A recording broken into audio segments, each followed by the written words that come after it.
Сегодня предлагаю знакомиться с новым исследованием, связанным со скифами и не только, с дополнительным набором древних образцов ДНК, их гаплогрупп и описанием археологического фона на территориях современной Украины, России и Казахстана. Вступление. Евразийская степь была маршрутом для многих доисторических перемещений населения. После массовых миграций раннего бронзового века, связанных с ямной культурой, 6000–4300 лет назад, активные перемещения людей в степи возобновились в раннем Железном веке с образованием обширной и влиятельной скифской культуры 2800–2200 лет назад. На своем пике она распространилась в Евразийской степи от Центральной Азии через южные территории современной России и Украины до Центральной Европы. Однако до сих пор происхождение скифов недостаточно ясно. Вопрос о том, сформировались ли классические скифы из Северного Причерноморья в виде конгломерата местных племен или в результате миграции с Востока, озадачил историков еще со времен древнегреческого историка Геродота. Аргументы за их местное происхождение связывают скифские образования со срубной культурно-исторической общностью бронзового века, как в степной, так и в лесостепной полосе. Однако, начиная со второй половины прошлого века, были распространены объяснения, основанные на миграции. Причем регион происхождения скифов в основном искали в Центральной Азии. Данные изучения изменчивости строения черепа свидетельствуют об отсутствии преемственности с населением бронзового века, как в степных скифских районах Северного Причерноморья, так и у носителей скифской культуры от Урала до Алтая и Южной Сибири. Возможным объяснением этого могут быть миграции из Центральной Азии. В последнее время исследования древнескифских геномов подтвердили союзный характер скифских племен, показав, что они генетически отличаются друг от друга. При этом эти исследования либо слабо, либо вообще не поддерживают крупномасштабные миграции с востока на запад, предполагая отдельное местное происхождение различных скифских групп. Но что показало новое исследование? Описание образцов и археологический фон. В новой работе международная группа исследователей извлекла ДНК и выполнила секвенирование всего генома у 31 древнего образца Евразийской степи, после чего сравнили древних скифов и сарматов с людьми из предшествующих и последующих за ними культур. Образцы отобрали из 5 пространственно-временных групп, которые были четко различимы. Первая. Бронзовый век на территории современной Украины. Вторая. Скифы на территории современной Украины. Третья. Скифы и сарматы Южного Урала. Четвертая. Скифы на территории современного Казахстана. И пятая. Постскифская черняховская культура. Но также были и разнородные образцы, которые не вошли в групповой анализ. Они представлены сарматом из Северного Кавказа, представителем позднесрубной культуры и 3 кемерийцами с территории Украины. Самый древний образец принадлежал представителю ямной культуры и был датирован в 4800–4400 лет, а самый молодой представителю черняховской культуры возрастом 1400–1700 лет. Но большинство образцов находилось в пределах от 2700 до 2100 лет. Бронзовый век на территории современной Украины. Ранний бронзовый век был периодом активного движения и связи в Евразийской степи. Эти движения связывают преимущественно с древнеямной культурно-исторической общностью, которая датируется от 4000 до 2300 года до нашей эры, с классическим периодом между 3300 и 2600 годами до нашей эры. Влияние ямников простиралось от Западной Сибири на востоке до Центральной Европы на западе, с основной частью от Урала до Днепра, но с различиями в материальной культуре. Происхождение культурного комплекса связывают с регионом между Уралом и Днепром, в качестве основы которого выступали хвалынская и среднестоговская культуры Медного века. Кочевники ямной культуры в основном занимались животноводством, но в некоторых регионах и земледелием. А разнообразие в рацион вносили охота и рыбалка. Для передвижения они использовали повозки, части которых были найдены в местах захоронений. Основными материальными останками культуры являются захоронения в виде прямоугольных могил, где мертвые были захоронены в согнутом положении и покрыты курганом. Существовали возрастные и половые различия в погребальных обрядах. Описываемое исследование включает одного представителя ямной культуры бронзового века из курганного могильника Кумы на территории современной Харьковской области Украины. В эпоху Средней бронзы ямную сменяет катакомбная культурно-историческая общность с рядом местных вариаций, датируемая около 2600-2000 годами до нашей эры. Она выделяется в европейской степной и лесостепной зоне от Уральских гор до низовий Дуная. Из различных вариантов этой общности только среднедонская культурная группа значительно углублялась в лесостепь. С этого периода в основном известны места захоронений, поселений и реже клады. Люди в основном вели кочевой образ жизни, но в некоторых местах и частично оседлую жизнь. А свое название катакомбная культурно-историческая общность получила благодаря способу захоронения. Умерших хоронили в согнутом положении в погребальных камерах под курганами, названных катакомбами, что и дало название этому культурному явлению. Это были своеобразные погребальные сооружения, состоящие из вертикальной ямы, прохода в виде коридора или дромоса и самой погребальной камеры. В этой работе эту культуру представляет образец из могильника Мамай-гора Запорожской области. Группа скифов Железного века на территории современной Украины. В начале Железного века на территории современной Украины происходили масштабные перемещения населения, что привело к ряду изменений в схеме расселения, как в степных, так и в лесостепных областях. В конце IX века до нашей эры народы, населявшие левый берег Днепра, из позднесрубной и бандарихинской культур были вытеснены кочевниками, скорее всего киммерийцами. Какое-то время регион, по-видимому, был населен лишь малочисленными кочевыми народами. В то же время чернолесская культура в степной зоне по правому берегу Днепра продолжала существовать и, вероятно, принимала переселенцев с юго-востока.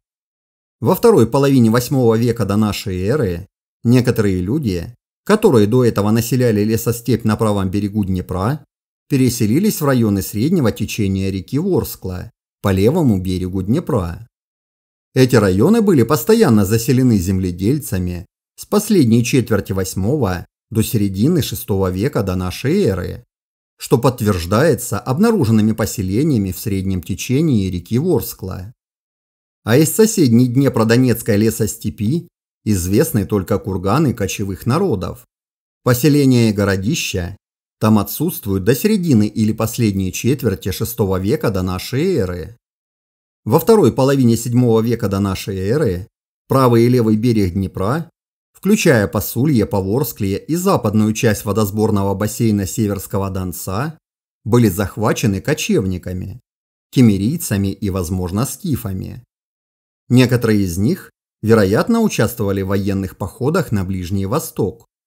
Есть основания полагать, что военно-политический союз был сформирован между местным населением и кочевниками по инициативе последних, с Трахтемировским городищем в районе правого берега Днепра и Немировским на левобережье Южного Буга. Между тем, в Днепродонецкой лесостепи нет бесспорных свидетельств наличия городищ этого периода, что, вероятно, указывает на отсутствие опасности со стороны степных соседей. Значительные перемены произошли в середине VI века до нашей эры, когда в район пришли земледельцы, заселив практически всю Днепродонецкую лесостепь. К тому времени в лесостепной Скифии было построено много городищ, включая Бельское в бассейне реки Ворскла, конца VII века до нашей эры, с несколькими отдельными укреплениями, которое процветало в последующие десятилетия. Это городище стало политическим, экономическим и религиозным центром лесостепной Скифии, местом, где были установлены контакты с западными фракийскими и иллирийскими регионами, а также с античным Средиземноморьем и кочевниками из степного региона. Население Бельского городища характеризовалось сложной социальной структурой. В погребальных обрядах заметно социальное расслоение, с дифференциацией на богатую аристократичную элиту уже в начале скифского периода. По мнению ряда исследователей, Бельское городище может быть летописным городом Гелоном, упомянутым в историях Геродота. На развитие земледелия в регионе повлияли новые группы кочевников, как с востока, из районов Волги и Предкавказья, так и с северного побережья Черного моря. Регион процветал с середины VI до начала V века до нашей эры. Во второй половине VI века до нашей эры на левом берегу Днепра было построено много поселений, как укрепленных, так и открытых, включая Коломакское, Люботинское, Циркуновское и другие. Многие городища стали ремесленными центрами. Между тем, большое количество более ранних поселений, основанных в начале скифского периода, были заброшены, а отсутствие опасности со стороны степи способствовало обмену между местным населением и античными городами Северного Причерноморья. В конце 1-3-5 века до нашей эры мирное развитие лесостепного региона было прервано воинственностью скифов, которые к тому времени уже достигли господства в южной части Восточной Европы. Интенсивность развития и строительства поселений земледельцев ослабла, а в лесостепи появились захоронения кочевников. Вполне возможно, что местная военная элита признала господство скифов из-за неравенства сил или в обмен на часть добычи от военных походов, в результате чего прежние жители региона были включены в союз племен, часто называемых Великой Скифией. А также были заметны изменения в сельском хозяйстве, значительно возросла роль животноводства, о чем свидетельствуют краткосрочные поселения, расположенные на берегах рек, и другие признаки. В степных областях к северу от Черного моря со второй половины VII века до нашей эры скифская культура представлена курганными могильниками, а уже к V веку до нашей эры число захоронений увеличилось более чем в 2 раза. Но большинство захоронений датируется IV веком до нашей эры. Так называемые царские курганы и захоронения скифской знати в степном регионе к северу от Черного моря датируются концом V и IV веком до нашей эры. А крупнейший могильник Северного Причерноморья Мамай-гора, который был местом захоронения простых скифов, наиболее активно функционировал в конце V – начале III веков до нашей эры – 358 погребений. В этот период, начиная с IV века до нашей эры, лесостепная часть современной Украины входила в состав Скифии. Скифы и сарматы Южного Урала. Благодаря своему географическому положению, Южный Урал в начале раннего Железного века был зоной контакта различных этнических групп. Горный массив Урала разделяет Евразийскую степную зону на европейскую и азиатскую, а обилие природных ресурсов, наличие крупных центров металлургии и относительная близость к народам Центральной Азии и Ближнего Востока сделали регион привлекательным для кочевников, что способствовало формированию масштабного союза кочевников в V-IV веках до нашей эры. Из-за экологических и демографических факторов Южноуральская степь была практически необитаемой в конце Бронзового века. С этого периода известно лишь несколько захоронений. Более многочисленные погребения появляются только с VII века до нашей эры, а специфика погребальных обрядов свидетельствует о заселении региона кочевниками, и позволяет выделить ряд этнокультурных компонентов среди так называемых кочевников раннесакского культурного периода Южного Урала, восходящих к Центральной Азии, Алтае-Саянскому региону, Центральному и Северному Казахстану. Самые северные участки раннесакской культуры расположены на границе предгорий Урала. Здесь выделяется иткульская культура, основанная вокруг центра металлургии, который все больше удовлетворял потребностям кочевников региона. Эта культурная группа датируется 7-3 веками до нашей эры. Один из образцов, проанализированных в этом исследовании, происходит из захоронения Николаевка-2, одного из самых ранних мест иткульской культуры, население которого, вероятно, постепенно ассимилировалось ранней сарматской или прохоровской культурой. В конце VII и в начале VI веков до нашей эры области к западу от Мугаджарского хребта и к югу от Урала вокруг верхнего и среднего течения рек Илек и Орь также стали заселяться кочевниками. Эта группа происходила из области тасмалинской культуры центрального Казахстана и как таковая была близка к одному из этнических компонентов сакской культуры.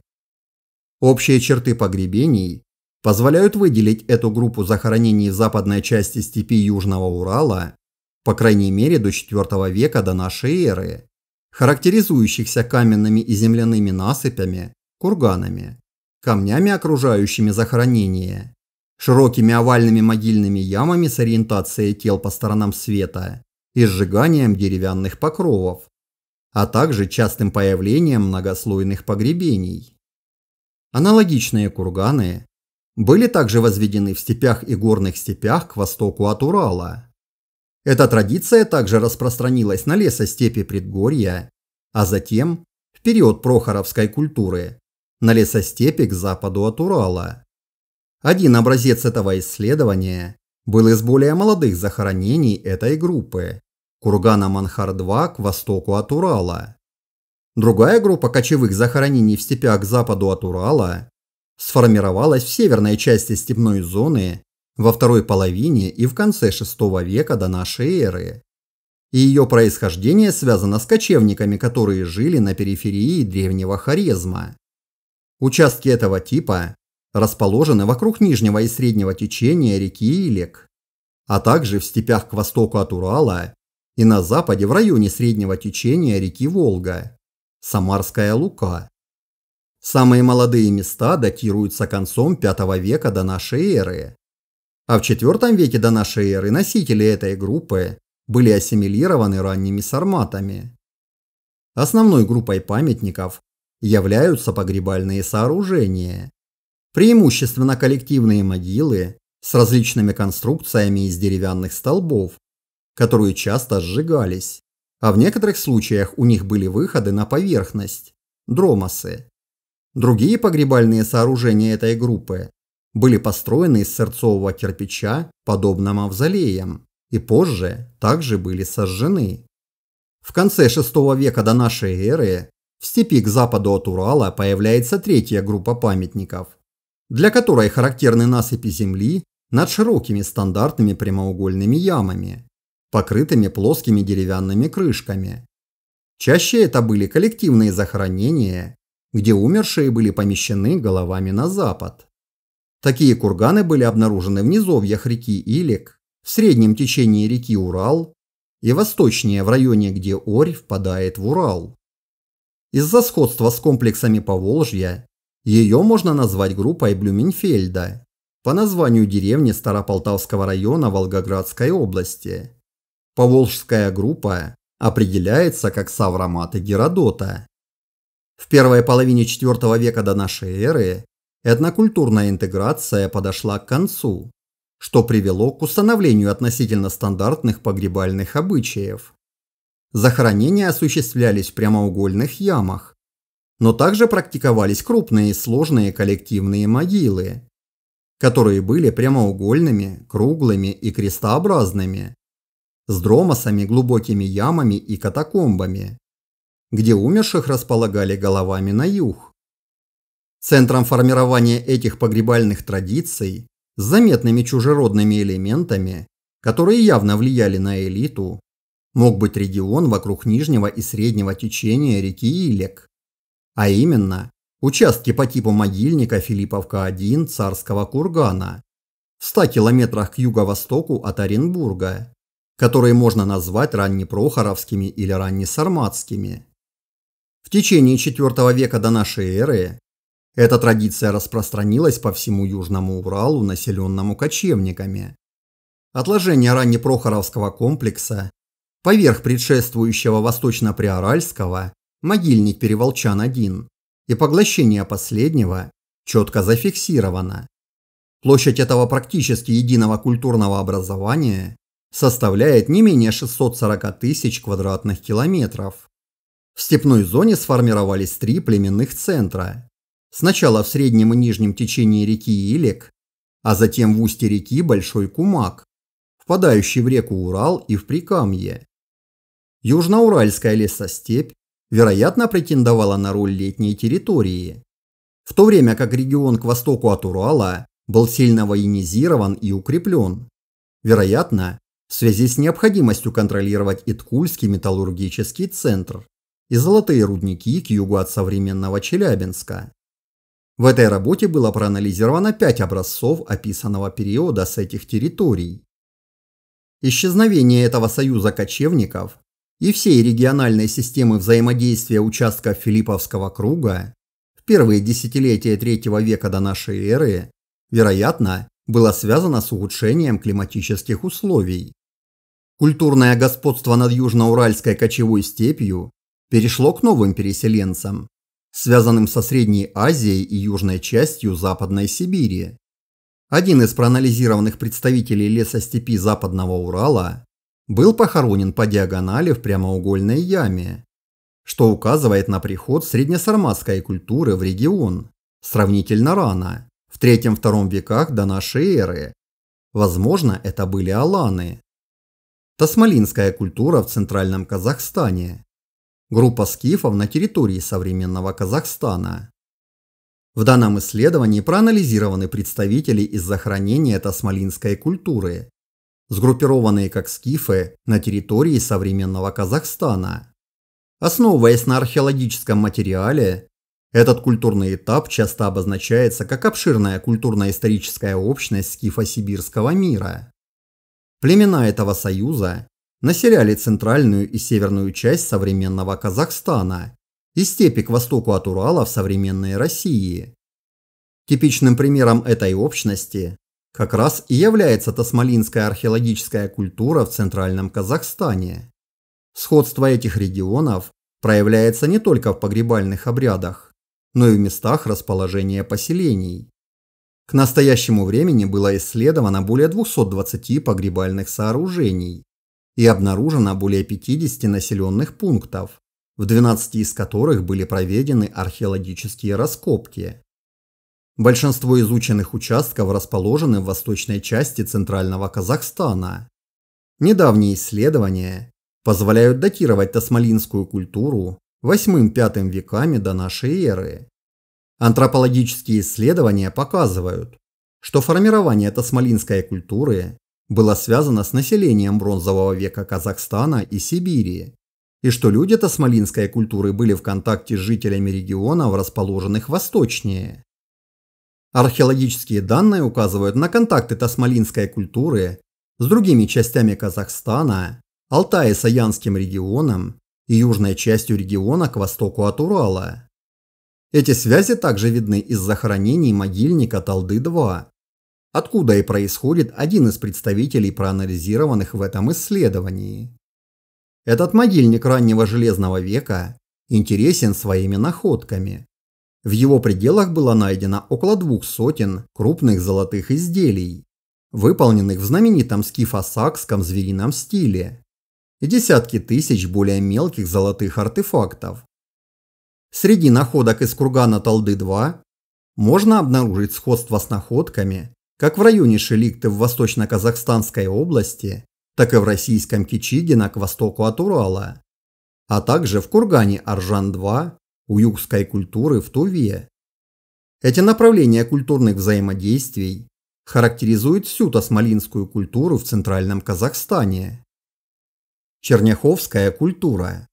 Черняховская, пускивская и позднеримская культура датируется II-IV веками нашей эры. Она была распространена на обширной территории, охватывая лесостепную зону Юго-Восточной Европы, от нижнего течения Дуная до верховья Северского Донца, а на юге граничила с Черным морем, охватывая территории современной Украины, Молдавии, Румынии и части России.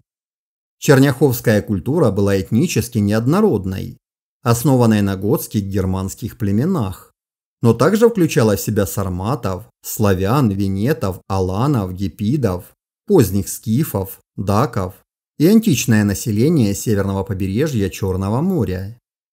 Археологические объекты, характерные для черняховской культуры, представляют собой главным образом открытые поселения и захоронения.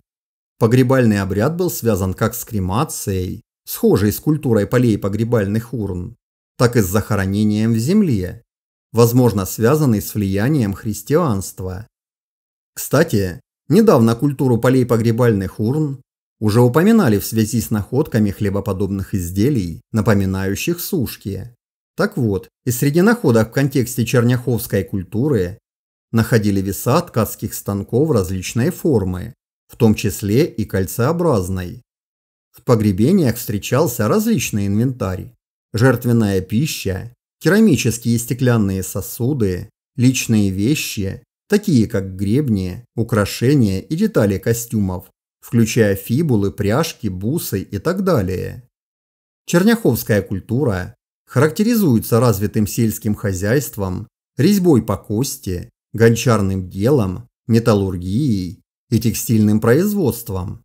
Об этом свидетельствуют сельскохозяйственные и ремесленные артефакты, ювелирные изделия, расчески из металла и рогов, предметы домашнего обихода, включая веса и пяльца ткацких станков, а также другие артефакты.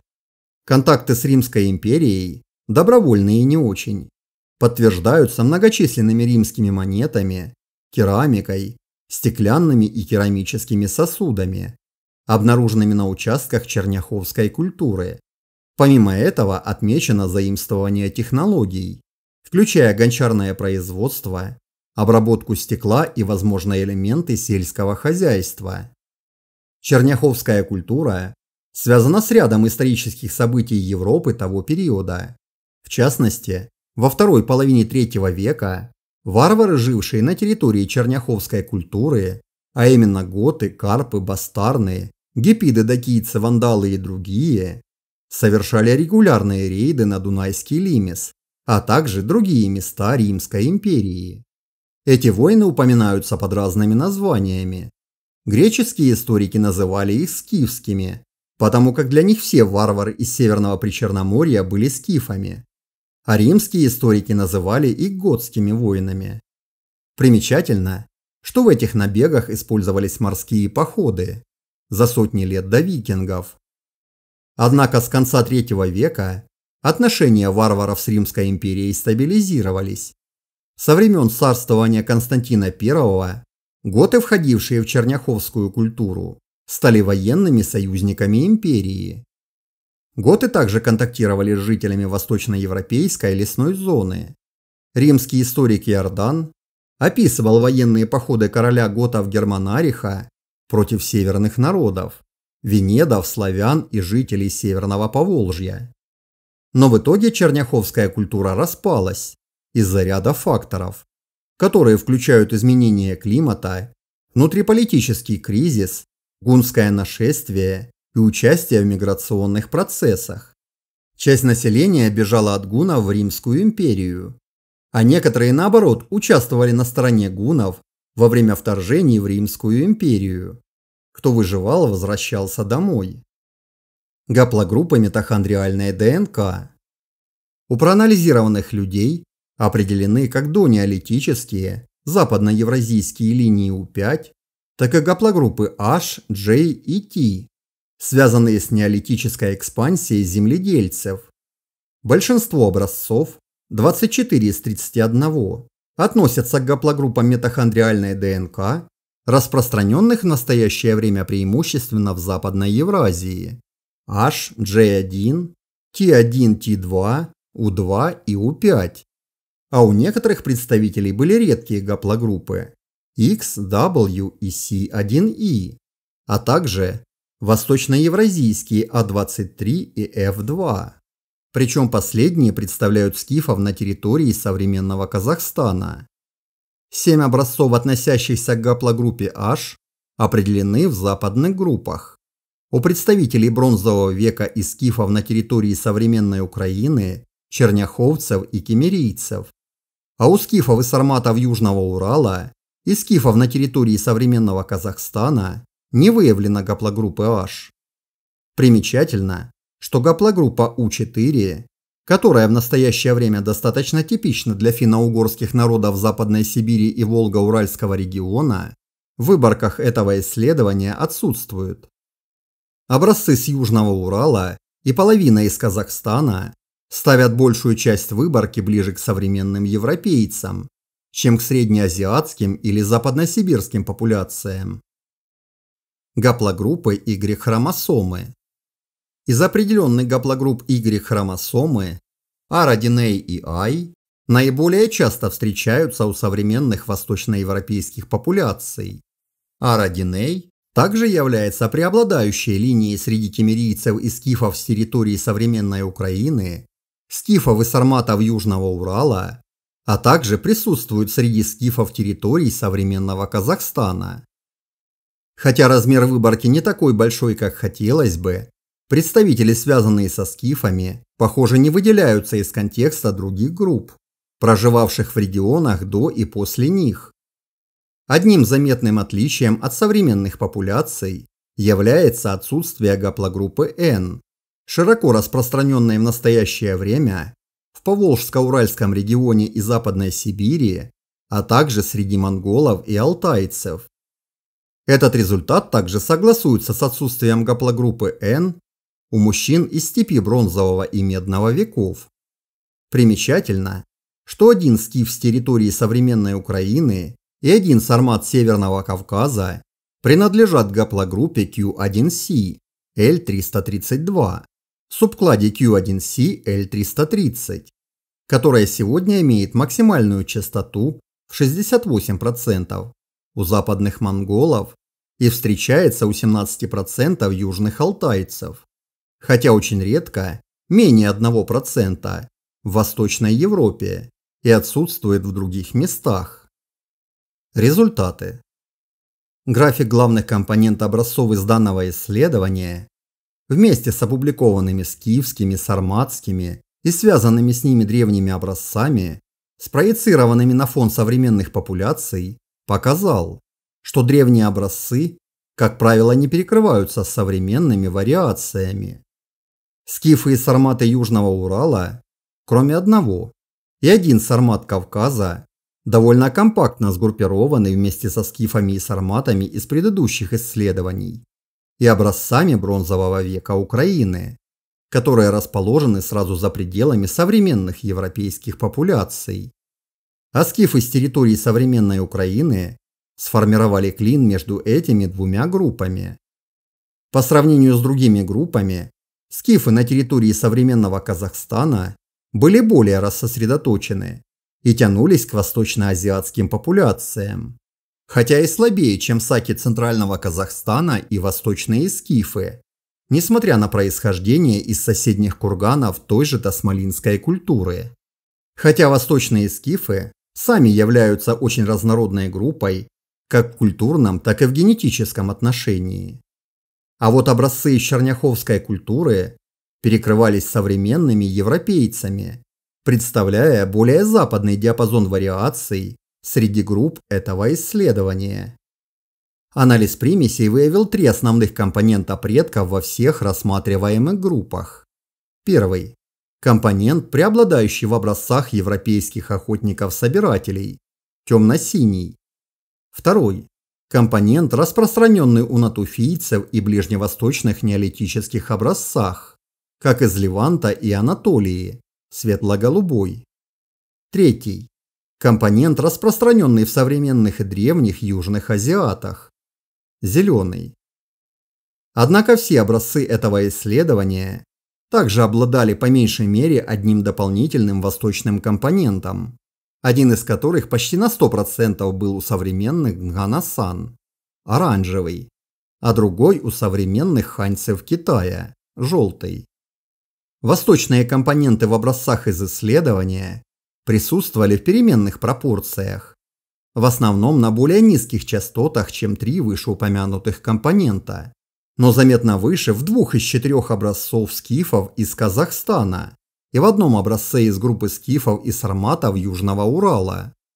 Хотя географически этот самый древний южноуральский представитель входил в группу скифов и сарматов Южного Урала, способ погребения связывает его с тасмалинской культурой из центрального Казахстана. Подобные аномалии были и в предыдущих научных работах, предполагая, что существовали далеко идущие контакты между различными скифскими группами. А изотопные анализы скифских участков Украины указывают на то, что только некоторые представители перемещались между регионами, в то время как большинство не покидало их пределов, что характерно для сельскохозяйственного образа жизни. Чтобы дополнительно исследовать происхождение, исследователи смоделировали скифов, сарматов и других представителей из нового и предыдущих исследований, выбрав в качестве источника примеси восточных охотников-собирателей, натуфийцев и алтайцев. Современные алтайцы были выбраны в качестве образца для восточноазиатского компонента у скифов и сарматов. Результаты демонстрируют более высокую близость скифов и сарматов к алтайцам по сравнению с ханьцами и нганасанами, предполагая алтайское происхождение скифов, о котором упоминалось неоднократно. В контекст заявленной алтайской прародины хорошо вписывается гаплогруппа Q1C L332. Два разных метода дали схожий результат, что свидетельствует об увеличении восточного, а именно алтайского происхождения у скифов и сарматов, кроме скифов на территории Венгрии. Присутствие алтайского происхождения более выражено у представителей восточных скифских групп, а самая высокая доля алтайского компонента из образцов этого исследования обнаружена у скифов с территорий современного Казахстана. Кроме того, исследователи оценили вклад более древних групп в генофонд скифов и сарматов. Анализ показал, что люди из ямной культуры являются лучшими представителями населения, вносящего вклад в скифов и сарматов. А также анализ показал, что алтайский компонент линейно снижается в популяциях по мере увеличения расстояния от Алтая. Тем не менее, у предскифских степных популяций доля алтайского компонента была заметно ниже, чем можно было бы предсказать из-за их удаленности от Алтая, за исключением кемерийцев, которые уже имели восточное происхождение, несмотря на то, что они жили до скифов. Умеренное увеличение алтайского генетического компонента на протяжении скифского периода в степях к западу свидетельствует о некоторой степени миграции при распространении скифской культуры. Это соответствует выводам предыдущих исследований, что кочевники Железного века в западноевразийской степи не были прямыми потомками населения Бронзового века и предполагает, что скифский мир не может быть описан исключительно в терминах материальной культуры. Выводы. В целом анализы пролили свет на некоторые детали. Во-первых, скифо-сарматский мир состоял из союза местных групп, генетические различия которых можно объяснить географией. Во-вторых, хотя расстояние от Алтая является основным фактором, определяющим долю алтайского происхождения у скифов и сарматов, древние популяции, предшествующие скифам, как, к примеру, представители ямной культуры, демонстрируют меньшее алтайское происхождение, чем можно было бы предсказать из-за этой географической корреляции. А это указывает на то, что скифы имели более высокую восточную близость, чем предшествующие степные популяции. Это в некоторой степени поддерживает идею о наличии признаков демической диффузии при распространении скифского культурного и военного господства. То есть имело место движение населения через районы, которые ранее не были заселены этой группой, иногда вытесняя, заменяя или смешиваясь с существовавшим ранее населением. В-третьих, после окончания скифского периода в западной части Евразийской степи представители черняховской культуры имели более высокое сродство с ближневосточными популяциями, чем предшествующие им скифы, что связано с генетическим компонентом готов в полиэтническом наборе черняховской культуры. Тем не менее, такого генетического сдвига не обнаружено в постскифский период у более восточных поздних сарматов Южного Урала. Также исследователи отмечают, что хотя генетический состав скифского мира был описан от его самых восточных до западных границ, необходима дальнейшая характеристика групп, которые жили до и после скифов по всему ареалу их распространения, чтобы лучше понять влияние скифской культуры.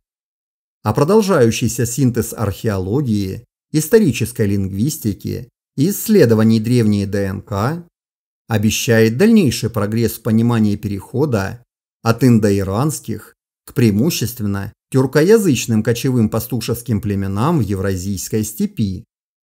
А всем удачи и до новых выпусков.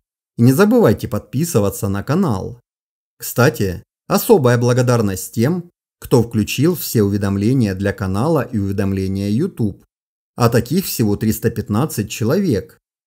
Кто смотрит видео в первые дни и полностью, вы очень помогаете в развитии канала.